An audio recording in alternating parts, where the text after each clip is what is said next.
Bonjour et bienvenue en 2013 sur Terre d'asphalte. Dans ce numéro, nous essaierons l'Opel Adam, la Honda Civic 1,6 litre ID.Tech et le Suzuki Jimny 4x4. Sur deux roues, nous vous présenterons la Kawasaki Z800 et la Honda NC 700X. La Toyota Auris hybride sera à l'honneur pour les énergies nouvelles et l'essai Passion nous fera prendre le volant de la BMW M6. Côté piste, nous découvrirons l'Androscar électrique et la Porsche GT3 Cup 2013. Enfin, vous saurez tout sur les dernières infos de la planète auto. Commençons par la dernière hybride de Toyota avec l'essai de la nouvelle Auris.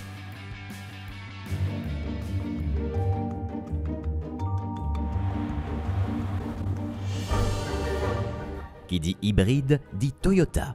La marque japonaise a imposé cette technologie depuis des années avec la Prius et son allure d'ovni. Mais en 2010, l'Auris a changé la donne en associant un design plus sobre et la possibilité de choisir une motorisation essence, diesel ou bien sûr hybride. Ce mode de fonctionnement intéresse aujourd'hui de plus en plus de monde et non plus seulement les taxis précurseurs dans ce secteur. Le marché hybride en France est un marché qui représente environ 2% des ventes, mais qui est en pleine croissance puisqu'il a doublé en moins de 6 mois. Et pour Toyota, ça représente 20% des ventes cette année, en 2012, et ça devrait représenter plus de 30% l'année prochaine. Lorsqu'on a lancé l'hybride sur l'Auris il y a un peu plus de 2 ans, l'hybride représentait environ un tiers des ventes. L'essentiel des ventes était effectué par le diesel. Aujourd'hui, en 2012, on voit que ceci a beaucoup évolué puisque aujourd'hui, l'hybride sur l'Auris actuel représente déjà plus de 60% des ventes. Et avec la nouvelle Auris qui sera commercialisée à partir de 2013, nous pensons que l'hybride pourra représenter jusqu'à 70% des ventes totales du véhicule. De profil, la voiture paraît bien plus élancée que sa devancière. La ceinture de caisse et le pare-brise plus incliné vers l'avant accentue cette impression générale. Le style se veut plus sportif avec une calandre inférieure trapézoïdale à la bordure chromée, des optiques affinées avec une discrète paupière à l'intérieur, ainsi qu'un logo agrandi et abaissé à l'extrémité du capot. Ce dernier en profite pour être mis aux normes des chocs piétons.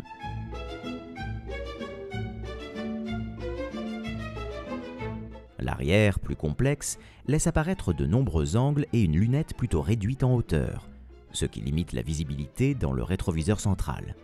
Les feux arrière sont eux aussi affinés comme à l'avant et viennent chapeauter le galbe prononcé des passages de roues. Le béquet est désormais intégré au haillon. À la base de la poupe sous l'imposant bouclier, on retrouve un dessin trapézoïdal faisant écho à la calandre de cette nouvelle Auris. L'auto se différencie nettement du modèle précédent et réussit à gagner en caractère tout en sachant s'adresser à une clientèle large. Mais les changements ne sont pas uniquement d'ordre esthétique. Le châssis a été revu en profondeur. Le changement le plus important finalement, ce sont les batteries qui sont plus plates que sur la première génération, ce qui nous permet de les loger sous la banquette arrière et du coup de préserver un volume de coffre exactement identique à la version thermique, c'est-à-dire un volume de coffre de 360 litres. Le véhicule au total aura perdu ou perd entre 60 et 70 kg en fonction des versions et le centre de gravité de ce véhicule a également été baissé de près de 6 cm, ce qui le rend plus impliquant en termes de conduite. C'est le seul véhicule dans ce segment qui sera disponible dès son lancement avec 3 types de motorisation, essence, diesel et hybride, et sera complété par un break dans à peu près 6 à 8 mois à l'été 2013. À l'intérieur, reste de la précédente version le petit sélecteur dont la finition rappelle une cellule photovoltaïque et les 3 boutons de gestion de la motorisation. Le reste fait table rase du passé. La planche de bord est inédite, les aérateurs centraux sont affinés et les commandes de la climatisation ou des divers équipements sont conventionnelles, ce qui rime avec plus fonctionnel. L'écran tactile Touch & Go du système de navigation et d'information est bien visible et accessible. En option, il peut être connecté à Internet. Dans le détail, on remarque que les différents lettrages ont la même police de caractère et tous sont blancs dans un souci d'harmonie. Seul l'indicateur d'éco-conduite dans le cadran gauche du tableau de bord utilise encore différentes couleurs. On s'étonne même du design de l'horloge numérique et de quelques boutons peu en harmonie avec cet intérieur modernisé et bien conçu. Et pour les voyages, pas de souci. Le coffre est accueillant et les grands gabarits auront de la place sur les sièges arrière, aussi bien en hauteur qu'aux genoux.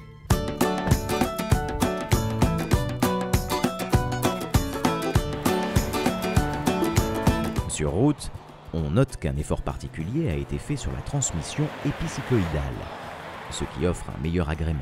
Le logiciel et l'isolement phonique ont été modifiés pour le plus grand bonheur de nos oreilles en usage quotidien.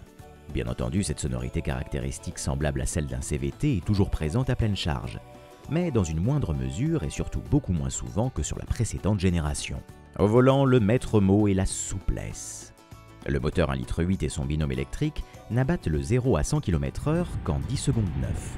Les reprises manquent de tonicité, mais tout l'intérêt de ce duo réside dans une consommation réduite que l'on constate aux environs 6 litres au 100 km, selon la conduite et les conditions. L'assise plus basse, le volant plus vertical, la direction plus directe et le train arrière à double triangularisation sur l'hybride permettent à cette nouvelle Auris d'offrir une dynamique de conduite neutre et agréable en ville comme sur le réseau secondaire. Sur les autoroutes, les bruits de roulage et d'aérodynamique sont assez présents, mais le confort se maintient pour permettre à cette compacte d'avaler les kilomètres sans crainte. Les suspensions et le freinage apportent un agrément dynamique homogène. Et si vous habitez dans les régions montagneuses, le sélecteur peut être mis sur la position B pour favoriser la recharge, mais surtout profiter d'un ralentissement plus important sans devoir toucher au frein.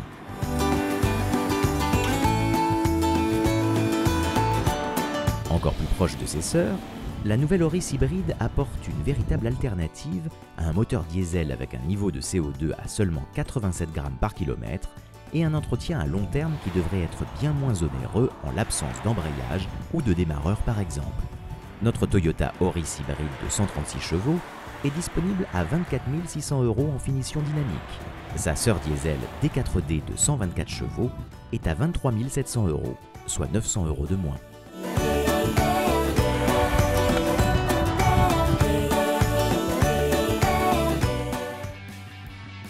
Premier essai 2 roues du mois avec la Kawasaki Z800.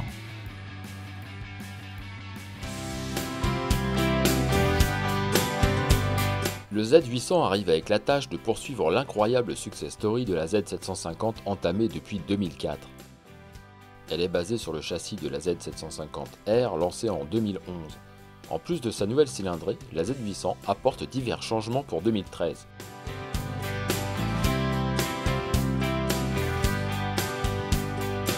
L'inspiration Ninja est indéniable avec l'optique multifacette au regard froncé et au plastique de 2 couleurs. Les protections du réservoir et du radiateur sont mises en exergue et abaissées. Ces éléments enserrent le haut du 4 cylindres, le bas étant souligné par la présence d'un sabot moteur de série. Entre les deux, on retrouve la barre découverte sur la Z750R qui a pour mission de rigidifier ce roster de moyenne cylindrée. Comme sur la Z1000, le contacteur est déplacé juste devant le réservoir avec une clé qui n'encombre plus la vue sur le tableau de bord digital entièrement repensé. Le compte-tours sous forme d'un bar-graphe vertical est sur l'écran LCD central. Les deux écrans de chaque côté sont identiques. On peut voir l'heure, la jauge de carburant, l'autonomie et la consommation moyenne. L'indicateur de rapport engagé souvent présent chez la concurrence est par contre absent. L'ergonomie est modifiée avec un guidon légèrement plus droit pour des appuis un peu plus importants. La selle du pilote est marquée de nombreux Z, un symbole que l'on retrouve sur le feu arrière. Il conclut une poupe qui s'affine nettement et s'élève pour esthétiquement mieux incliner la moto vers l'avant.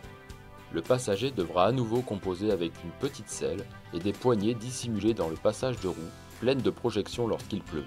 On peut malgré tout saluer le coup de crayon de cette Z qui continue à explorer le style manga sans céder au consensuel.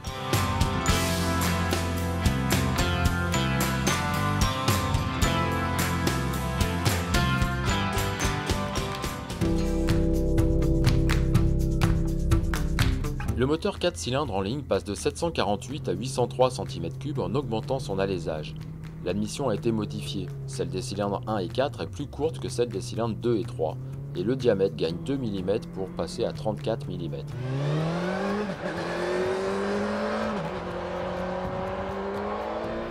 Avec ces nouvelles spécifications, le moteur délivre plus de puissance et de couple sur l'ensemble de sa courbe. Les valeurs crêtes sont en hausse avec un gain de 7 chevaux et de 5 Nm. Ce bloc brille par sa souplesse, jusqu'à environ 7000 tours par minute. Au-delà, le moteur devient bien plus réactif pour une conduite sportive. Avec de l'attention, on remarque tout de même de petites vibrations, déjà présentes sur le 750, surtout au régime médian. Les passages de vitesse sont rapides et sans à-coups, elles s'enchaînent très vite à la montée comme à la descente. Cette Z800 est équipée d'une fourche réglable en détente et en précharge, comme l'amortisseur. À l'usage, l'amortissement global s'est montré confortable et efficace, avec un bon compromis en s'en tenant au réglage standard. Le confort est toutefois un peu terni par une selle très ferme. Côté freinage, il s'est montré convaincant et facile à doser avec ses étriers 4 pistons. La Z réclame plus d'engagement dans les enchaînements rapides que certaines concurrentes, mais la nouvelle ergonomie améliore la prise en main pour une conduite engagée. La particularité du moteur Kawasaki est toujours présente à haut régime, les amateurs ne seront pas déçus.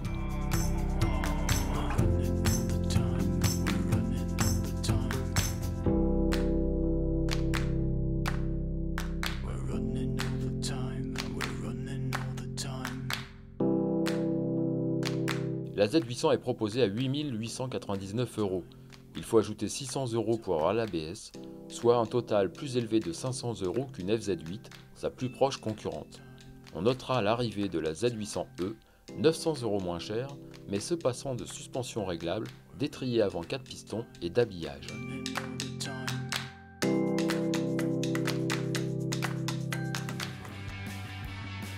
La nouvelle citadine chic et féminine, c'est l'Opel Adam, tout de suite à l'essai.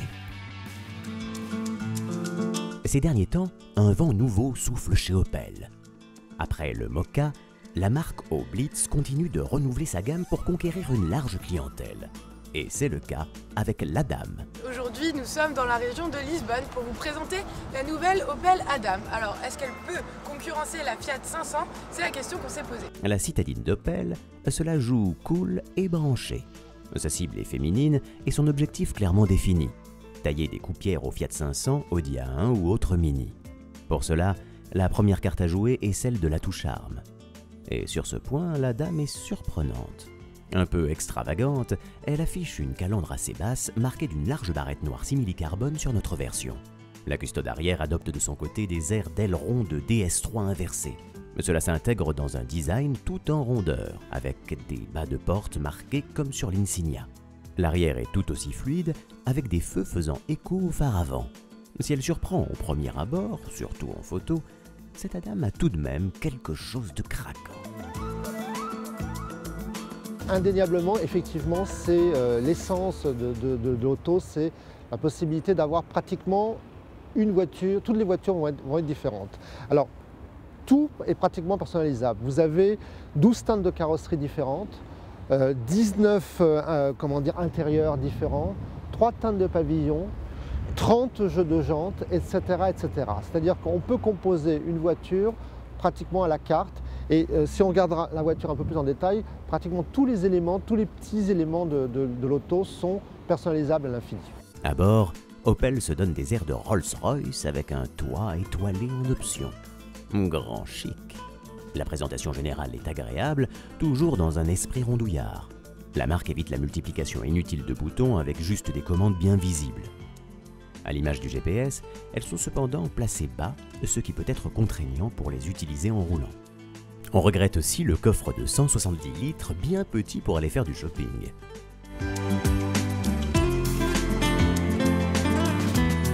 À l'intérieur comme à l'extérieur, la dame joue aussi à fond la carte de la personnalisation.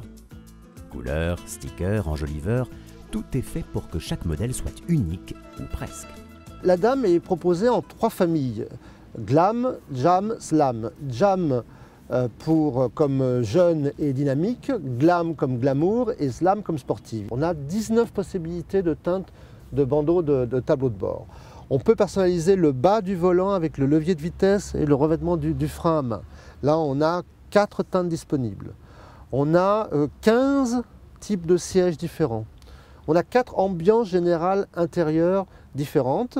Et on a aussi un élément important sur cette voiture qui est l'IntelliLink. Donc l'IntelliLink, c'est un nouveau système d'infodivertissement qui est en fait le miroir de ce que vous avez sur le smartphone.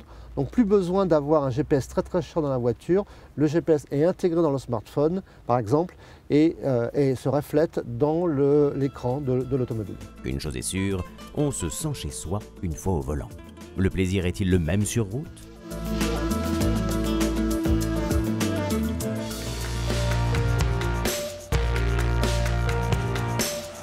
Avec ses 3,68 m, l'Opel Adam est une vraie voiture de ville. Le rayon de braquage réduit permet de se faufiler tranquillement. Le 1,4 litre de 87 chevaux suffit pour ces conditions de route. Par contre, lorsque l'on quitte le monde urbain, cette motorisation s'avère poussive. Pied au plancher, il ne se passe pas grand-chose sous le capot. La faute à une boîte trop longue permettant de grappiller quelques grammes de CO2. Dommage que ce soit au détriment de l'agrément. D'une façon générale, la Dame n'est pas faite pour la conduite sportive. Si sa direction se comporte correctement en roulant tranquillement, elle semble moins précise lorsque l'on veut hausser le rythme. Alors pour cela, prenons notre mal en patience et comptons sur Opel pour une future version vitaminée. En attendant, on pourra se promener calmement et profiter des suspensions qui privilégient la souplesse. Lorsqu'on adopte cette attitude zen, la Dame est dans son jardin.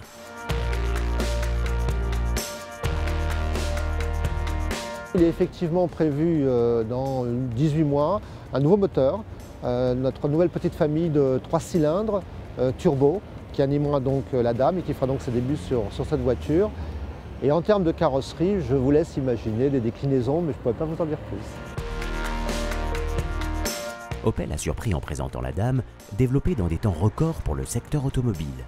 Mais elle est finalement bien née, avec peut-être quelques réunions marketing en moins qui lui permettent d'arriver avec une vraie fraîcheur sur ce segment des citadines chic. Les premières livraisons auront lieu bientôt et il ne serait pas étonnant de voir de nombreuses Adam fleurir dans nos rues avant le printemps.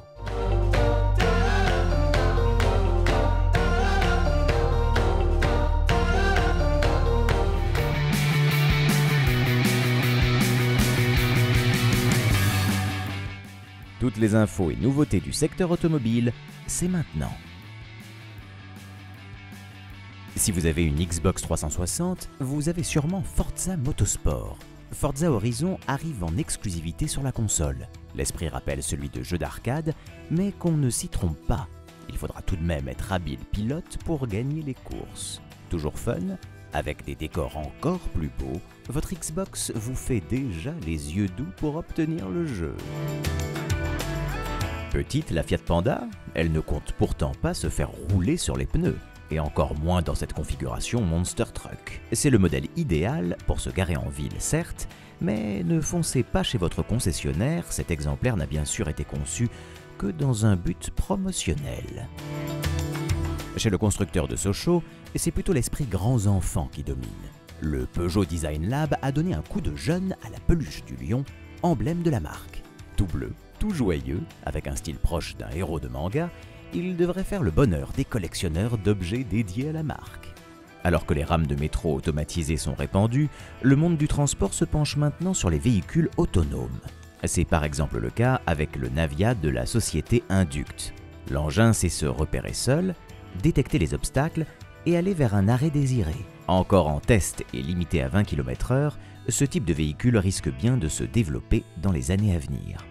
Parrot propose la nouvelle version de son kit main libre avec le mini kit Neo. Accroché au pare-soleil, il sait gérer 2 téléphones différents, personnel et professionnel par exemple. Il est possible d'intercepter ou de refuser les appels simplement en s'exprimant à voix haute. La Honda Civic s'offre un nouveau moteur ciblant un public plus large et nous en prenons le volant immédiatement.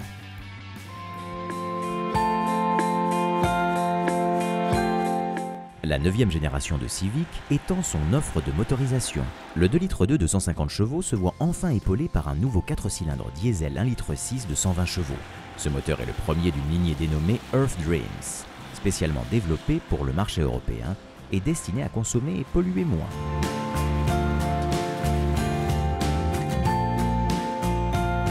Esthétiquement, presque rien ne distingue cette nouvelle Civic 1,6 litre e-Tech de 120 chevaux de ses sœurs. La plateforme est identique à la précédente génération, tout comme les dimensions de l'auto.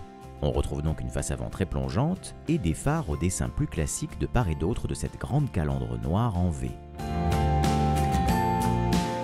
La ligne de caisse rehaussée vient soutenir une poupe intégrant la grande barre de feu caractéristique qui coupe en deux la lunette arrière.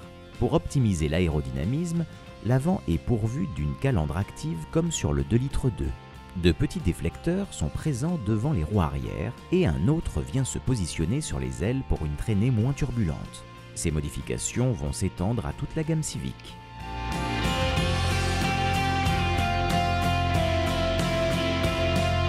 L'intérieur ne change en rien. Le tableau de bord sur 2 niveaux affiche un look futuriste ayant le bon goût de rester toujours bien lisible. Sur la gauche du volant, un bouton Econ, tout vert, vous aidera à adopter une conduite plus économe. Le coffre est toujours aussi grand avec ses 477 litres, largement de quoi partir en vacances. On se sent bien à bord de cette Honda, accueillante et confortable, comprenant tous les équipements de bien-être nécessaires. Reste à vérifier si cette nouvelle motorisation permet de bien profiter de la vie à bord.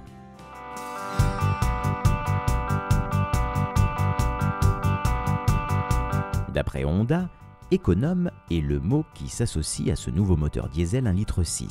Il doit permettre à la nouvelle Civic d'afficher un niveau d'émission de CO2 de seulement 94 grammes par kilomètre, soit 16 grammes de moins que le 2,2 litres. Associé à la boîte manuelle à 6 rapports, l'ensemble est plus léger de 54 kg, dont 47 kg rien que pour le moteur.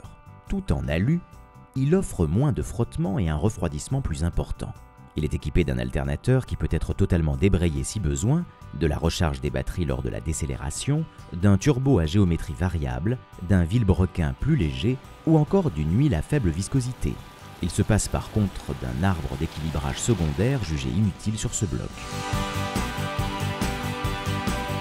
Malgré tout, il dispose de bonnes performances sur le papier avec 120 chevaux et un couple maximal de 300 Nm disponible assez bas.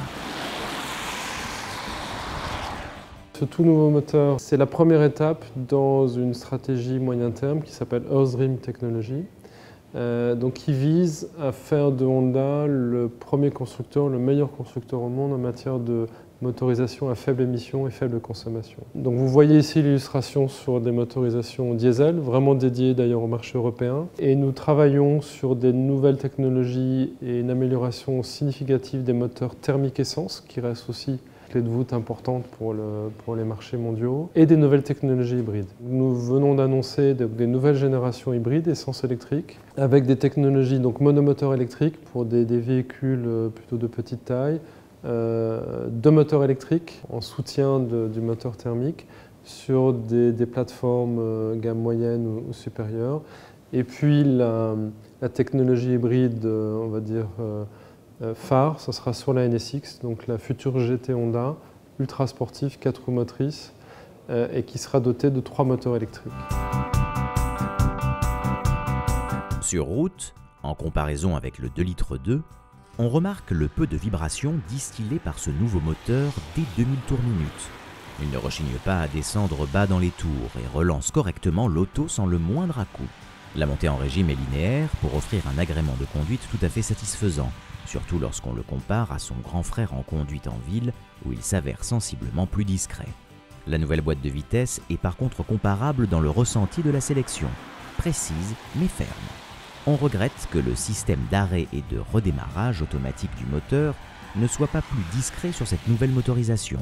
Malgré tout, à la conduite, notre Civic se montre tout à fait à l'aise en ville, sur le réseau secondaire comme sur les voies rapides. Il est certes un peu moins réactif que le 2,2 litres de 150 chevaux, mais sans en devenir pénalisant. La Civic semble aussi un peu plus légère sur l'avant, et l'association d'une direction affermie, notamment au point milieu, procure un agréable agrément de conduite.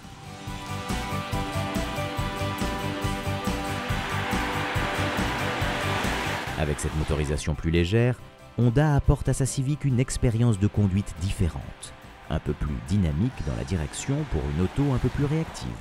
Ce moteur de 120 chevaux se montre tout à fait satisfaisant dans la plupart des situations quotidiennes et se pose comme une sérieuse alternative au 2,2 litres de 150 chevaux, certes plus puissant mais aussi plus cher, plus sourd et plus gourmand. La Civic 1,6 litre ID-Tech 120 est disponible à partir de 22 300 €, soit 1 450 € de moins que le 2 litres de ID-Tech 150.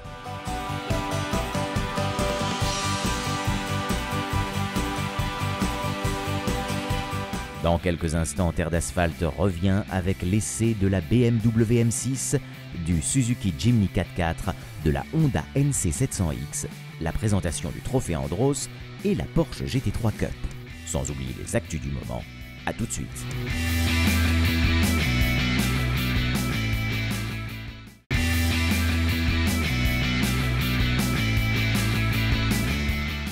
Notre essai passion du mois nous fait prendre le volant de la belle et puissante BMW M6.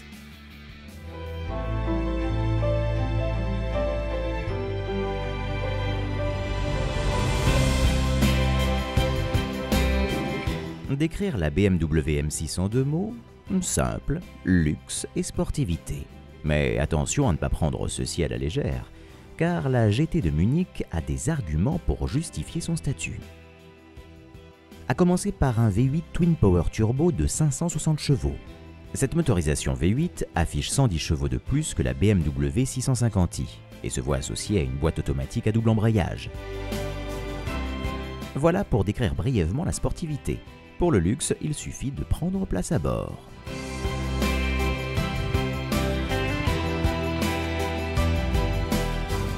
Symbole du sport et du chic, le carbone est un matériau que l'on retrouve abondamment à l'intérieur.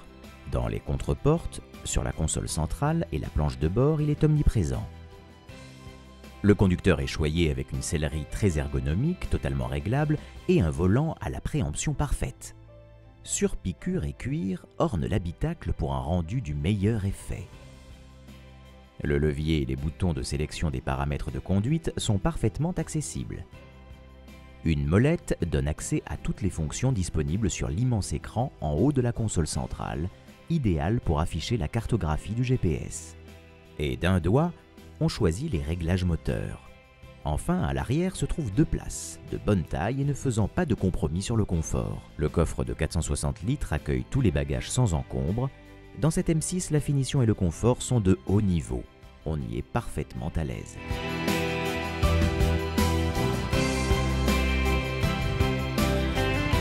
La série 6 se distingue par sa lignée lancée et élégante, renforcée par son long capot plongeant. Sa large calandre affinée est complétée par des feux totalement à LED au dessin distinctif. Le bouclier intègre de grandes ouvertures que l'on remarquera dans les rétroviseurs lorsque la voiture nous suit. Le modèle se distingue aussi par son petit béquet à l'extrémité du coffre, ses feux arrière effilés ou ses grandes jantes. La M6 ajoute de petits sigles M, des étriers de frein bleus à l'avant et à l'arrière, ou encore un toit intégralement en carbone du plus bel effet. Il est grand temps de faire s'animer le V8 et de prendre la route.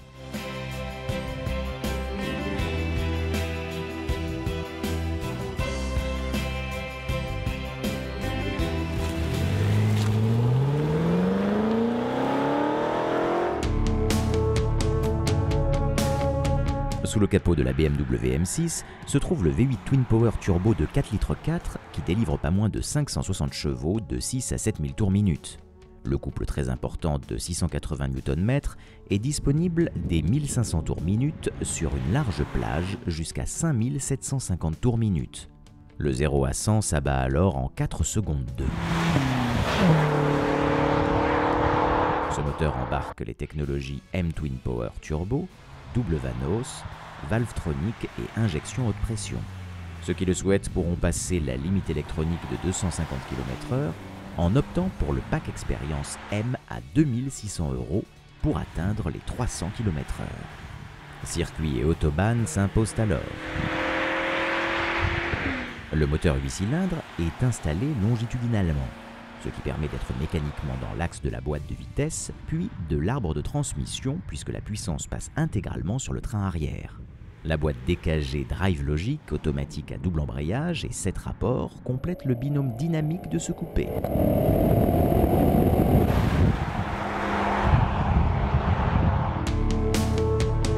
Trois niveaux sont disponibles pour la cartographie du moteur, la gestion de la boîte de vitesse automatique, les suspensions pilotées et le ressenti de la direction.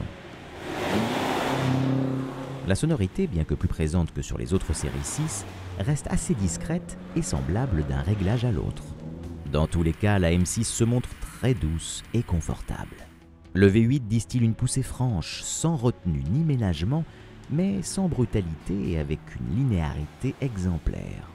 Une parfaite illustration d'une poigne de fer dans un gant de velours. Il faudra juste se montrer plus prudent sur route mouillée où l'arrière peut avoir tendance à se dérober. L'électronique et le différentiel actif veillent cependant mais ne font pas tout. C'est une sportive, vous en êtes le pilote. Elle vous le rappelle jusque dans les changements de vitesse où le levier de sélection est dans un sens idéal puisqu'il suffit de le pousser pour tomber un rapport et de le tirer pour en monter un. Les amateurs de conduite engagés devraient apprécier ce détail d'ergonomie. M comme magique. Telle est cette M6. Rouler dans cette formidable GT BMW est possible à partir de 133 100 €. La version grand coupé avec ses 4 portes arrivera dans le courant de l'année 2013. Le trophée Andros fait parler la fée électricité sur les pistes enneigées. Découvrons le sprint car électrique à Val Thorens.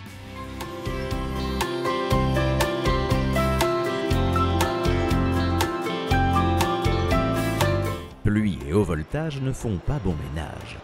Mais neige et électricité s'entendent bien ensemble.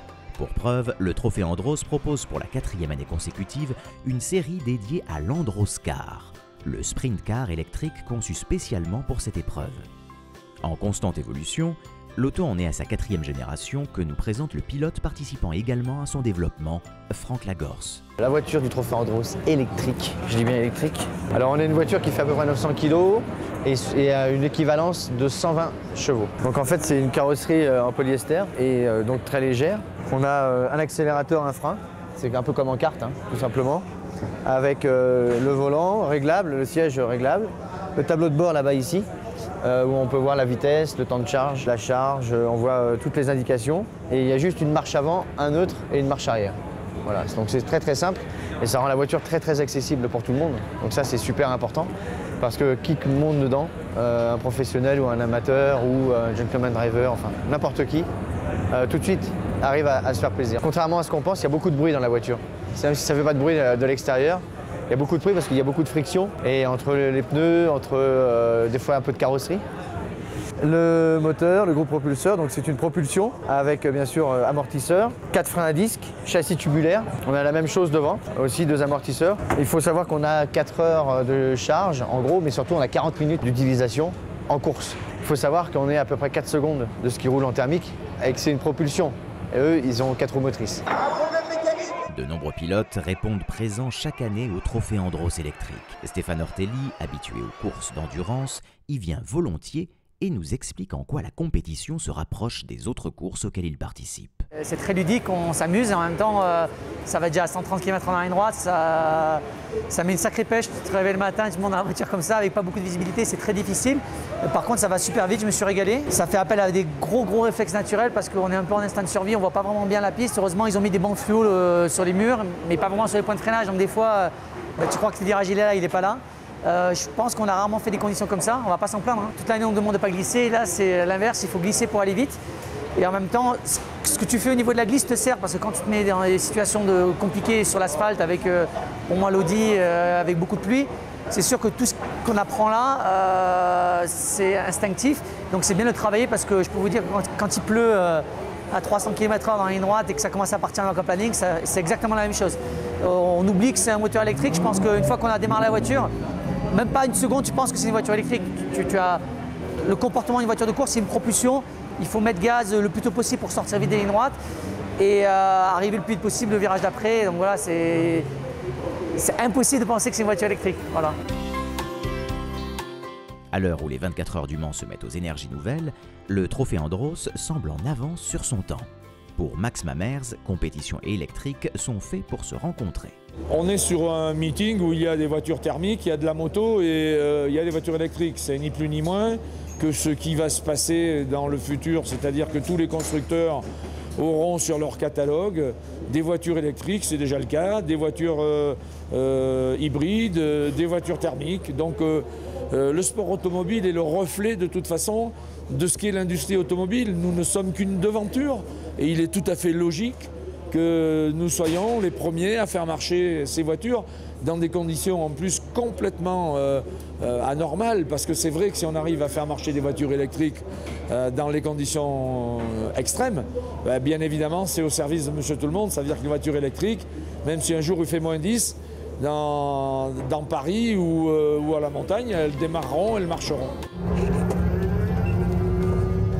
Et pour finir en beauté, nous ne pouvions que faire un tour de piste. Franck Lagorce au volant, David Launay aux sensations, c'est parti!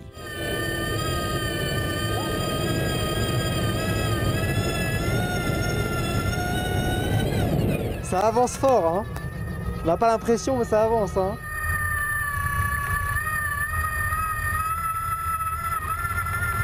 « 140 en bout de ligne droite, hein. Ça roule à 4 secondes de... Ah ouais, non mais je veux bien le croire là, c'est... Et on le sent, ça arrive très très vite. Ça tourne tout seul, c'est sympa. Voiture très efficace, ça glisse de partout, ça motrice bien. Il y a un peu de bruit mécanique, mais très peu. Puis bah Franck maîtrise son sujet quand même. Hein.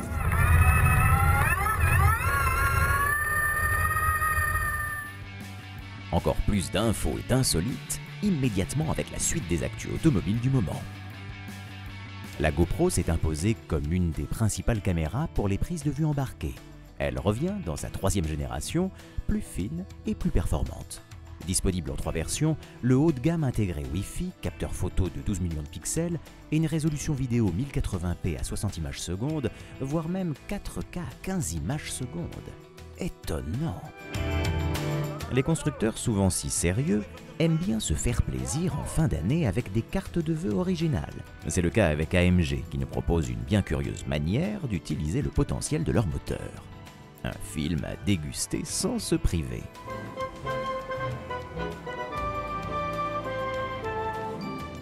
Peur des mauvaises surprises en conduisant? En se branchant simplement sur un allume-cigare, le Rode Eyes Cam permet de filmer la route en permanence. Associé au logiciel livré, il est ensuite possible de visionner les enregistrements, retrouver sa localisation, connaître sa vitesse ou même filmer l'intérieur de son auto selon les versions. Si Rolls-Royce est un symbole indéniable du très haut de gamme, pour certains la voiture mérite une conduite digne de Mad Max. Sacrilège pour les uns, façon parfaite de conduire une Rolls pour d'autres, on aimerait tout de même bien être à la place du conducteur.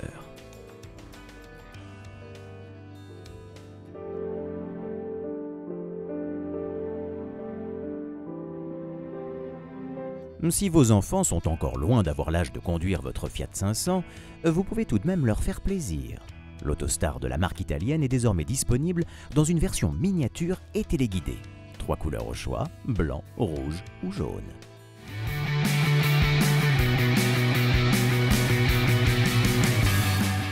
En 2013, la Porsche GT3 Cup type 991 se renouvelle. Découvrons-la ensemble dès à présent.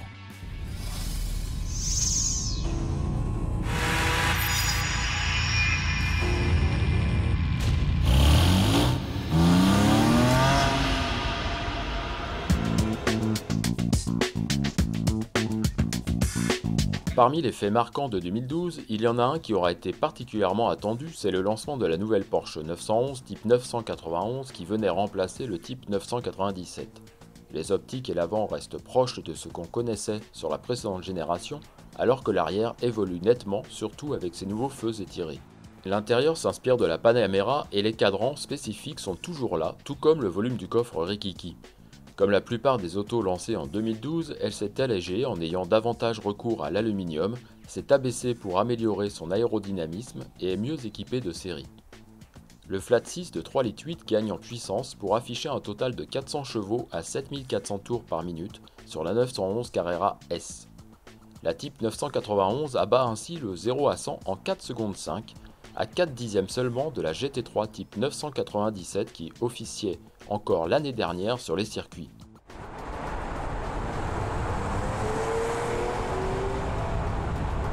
La GT3 RS gagne 1 dixième sur ce chrono et sert de base à sa sœur destinée à la compétition, la GT3 Cup de type 997 qui courait l'année passée dans la Porsche Carrera Cup. Pour chasser le chrono, elle développe 450 chevaux à 7900 tours par minute, les anti-roulis avant et arrière sont réglables, la boîte 6 est séquentielle, le différentiel est à glissement limité, l'embrayage et l'échappement sont de type race et les étriers avant sont à 6 pistons.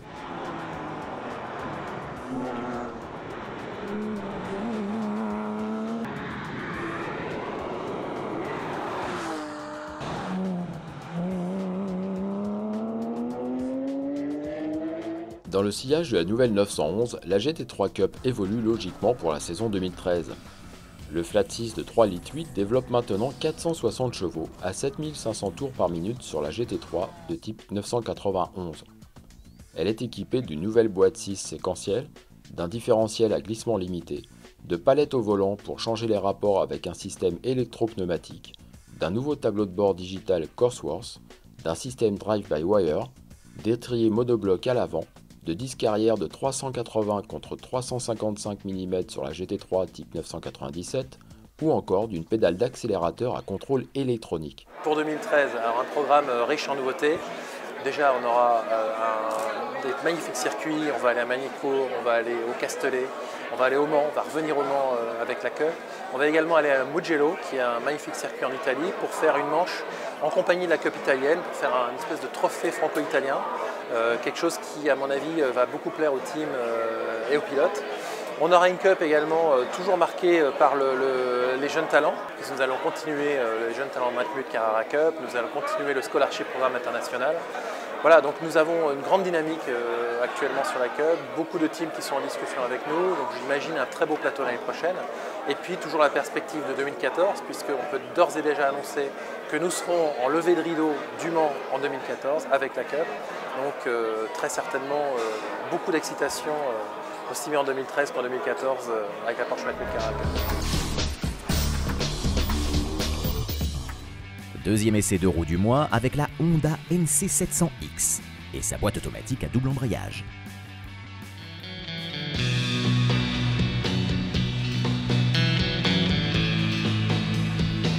En 2012, Honda a créé la surprise dans le monde du deux roues en appliquant à la moto un procédé largement utilisé en automobile, celui de la plateforme avec un châssis et un moteur commun pour produire 3 véhicules, dont notre NC700X. Ce trail est disponible au catalogue avec 2 boîtes de vitesse à 6 rapports, une classique avec l'embrayage à la main et le sélecteur au pied, et une automatique à double embrayage, une audace industrielle qui est couronnée par un certain succès commercial. La moto a été développée pour une transmission qu'on appelle automatique, qui s'appelle la Dual Clutch Transmission, qui est en fait un système de double embrayage. Et le moteur en fait en question, qui était un 700 cm3 bicylindre, a été développé pour s'associer à cette transmission. Cette transmission en fait permet d'avoir un système qu'on appellera de pilotage automatique de la moto, puisque sur la NC700X, vous n'avez pas de levier d'embrayage gauche et vous n'avez pas de sélecteur de vitesse. Donc ça vous permet de piloter la moto de manière quasi automatique. La différence par exemple avec une transmission classique par courroie qu'on trouve sur un scooter, c'est que vous avez des passages de vitesse qui sont très très doux, puisque le double embrayage, en fait, c'est un embrayage qui s'occupe des vitesses impaires, donc vitesse 1, 3 et 5, et il y a un deuxième embrayage ensuite qui prend le relais sur les vitesses 2, 4 et 6. Il est évident qu'on n'est pas du tout dans le concept de la performance moteur avec des vitesses de pointe, mais on est bien plutôt dans le confort, le couple et le bien-être à moto. La NC700X dispose d'optiques protubérants à l'avant comme à l'arrière. À la place du réservoir, un grand coffre fermant à clé permet de ranger un bon volume, comme celui d'un casque intégral, sans encombre. Caché derrière un petit seau de vent décoratif, le tableau de bord entièrement numérique inclut l'indicateur de rapport engagé, contrairement à celui associé à la boîte classique. Les commodos sont spécifiques à cette transmission automatique, avec à droite les boutons de sélection du mode normal, sport ou manuel, et à gauche une gâchette pour monter ou descendre les rapports. Pour créer ce modèle, Honda est parti d'une étude montrant que les motards italiens et allemands ne dépassent rarement les 140 km/h et les 6000 tours par minute, et que la recherche de performance appartient désormais au passé. De ce constat, la marque japonaise a développé le bicylindre en ligne de 700 cm3 qui anime notre NC700X. Il ne dépasse pas les 6500 tours par minute et est particulièrement linéaire et économe à l'usage.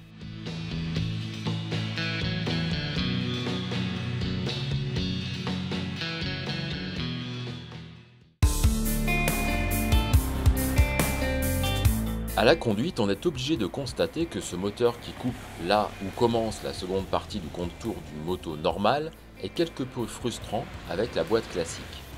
C'est là que la boîte automatique à double embrayage dévoile tout son intérêt, puisque l'on ne se soucie plus de ces changements de rapport qui arrivent trop vite à la montée comme à la descente. On a même droit à un petit surplus de vitalité avec le mode sport, ou pourquoi pas le mode manuel qui permet de changer les rapports avec les gâchettes au guidon comme avec un VTT.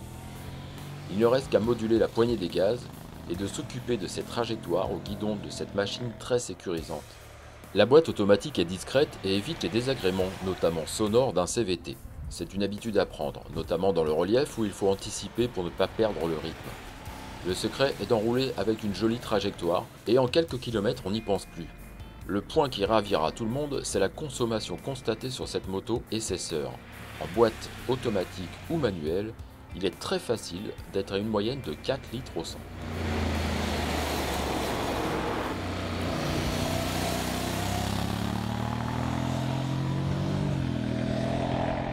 Je dirais que je fais un peu le parallèle par rapport à ce qui s'est passé il y a quelques années par rapport au freinage et par rapport à l'ABS. Et au départ, cette technologie ABS n'était pas forcément bien accueillie. On considérait qu'elle était réservée aux grosses motos, mais pas pour les moyennes cylindrées et pas notamment pour l'ensemble des motards. Je crois que la DCT aujourd'hui, on est à peu près sur la même tendance. Ça va prendre un petit peu de temps. Nous avons vendu 1800 modèles. Je pense que l'année prochaine, on atteindra les 2500, 3000 unités. Et nous sommes certains que progressivement, la part de marché dans les modèles que nous vendrons pour la technologie DCT va augmenter au fur et à mesure et sur la base d'une croissance tout à fait régulière. La famille NC700, que ce soit avec cette NC700X, la NC700S ou l'Integra, permet de répondre à un réel besoin de mobilité économique sans recherche de performance. Un achat dicté par la raison, pour lequel il ne reste qu'à choisir le type de deux roues qu'on préfère, trail, roadster ou scooter. La consommation réduite fera le juge de paix à la pompe. Les routes escarpées nous appellent avec l'essai du Jimny, digne représentant de la gamme Suzuki 4x4. On l'aurait presque oublié avec le succès de la Swift, mais Suzuki s'est fait connaître par sa gamme de 4x4, dont certains ont gagné une solide réputation de franchisseurs. C'est en 1970 que la marque japonaise lançait son premier modèle 4 roues motrices de 3 places, et seulement 2,99 m de long, propulsé par un moteur 2 cylindres 2 temps de 360 cm3 pour une puissance de 25 chevaux. C'était il y a plus de 40 ans. Le premier Jimny faisait ses débuts. La gamme a depuis bien évolué. Suzuki bénéficie d'une des plus larges gammes 4x4 du marché auto, avec 5 propositions. La plus compacte, Swift, qui est également, les gens le savent peu, et nos consommateurs le savent peu, déclinée en version 4 motrices, qui représente 5 à 10% des ventes suivant les années de la Swift. Ensuite, nous avons des vrais franchisseurs comme le Jimny, qui est un authentique 4x4, qui est aussi très important, qui représente 5% de nos ventes annuelles. Le Grand Vitara, qui est décliné en 3 portes et en 5 portes. 3 portes est un des rares 4x4 qui reste en 3 portes sur le marché. Et puis un modèle qui est le plus vendu actuellement de notre gamme 4x4, qui est le SX4, qui est une voiture du segment C, déclinée en 4 roues motrices avec visco-coupleur, avec un moteur diesel, sans malus, et qui représente un volume très important de nos ventes, puisque c'est 15% de nos ventes annuelles. Ensuite, une berline haut de gamme Kisashi, qui est en quantité plus limitée en France, mais qui est aussi en 4 roues motrices, boîte automatique, avec un superbe moteur de litre 4 essence.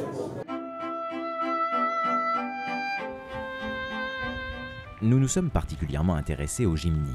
Historiquement, ce modèle est le descendant du premier 4x4 Suzuki arrivé en 1970. Une icône à lui tout seul. Mais en plus, il offre d'excellentes prestations en tout terrain avec des dimensions très réduites. 3,66 m de long, 1,60 m de large et des angles d'attaque et de fuite importants. Enfin, sa transmission peut être forcée à 2 ou 4 roues motrices. Cette dernière est disponible en rapport long ou court pour s'attaquer à des chemins plus ardus. Il faut juste penser à enclencher la transmission souhaitée avant de s'engager car rien n'est automatique. Ensuite, en insistant un peu, on peut passer presque partout.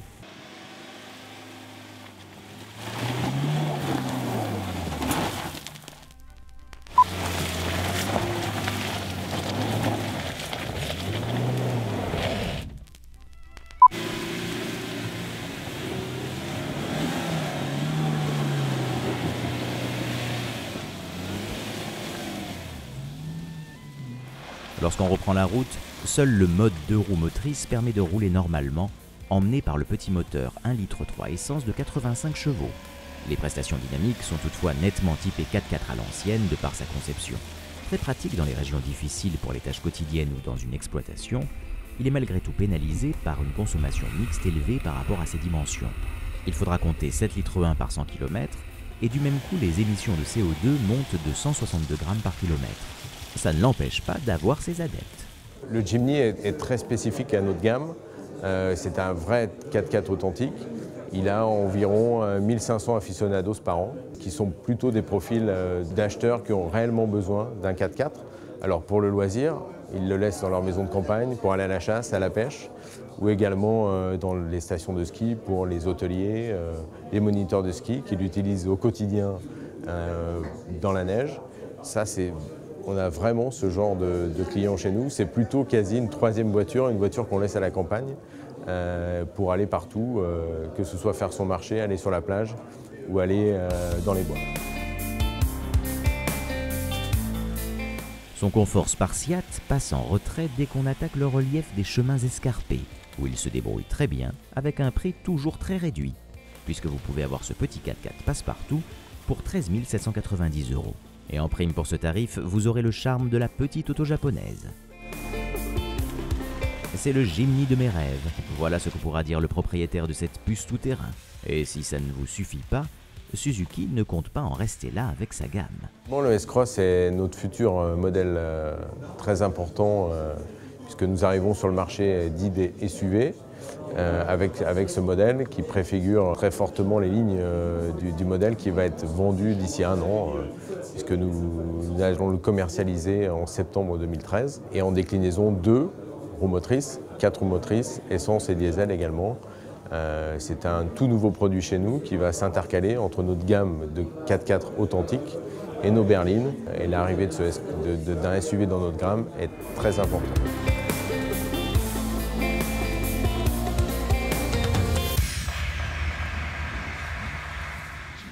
C'est fini pour ce numéro.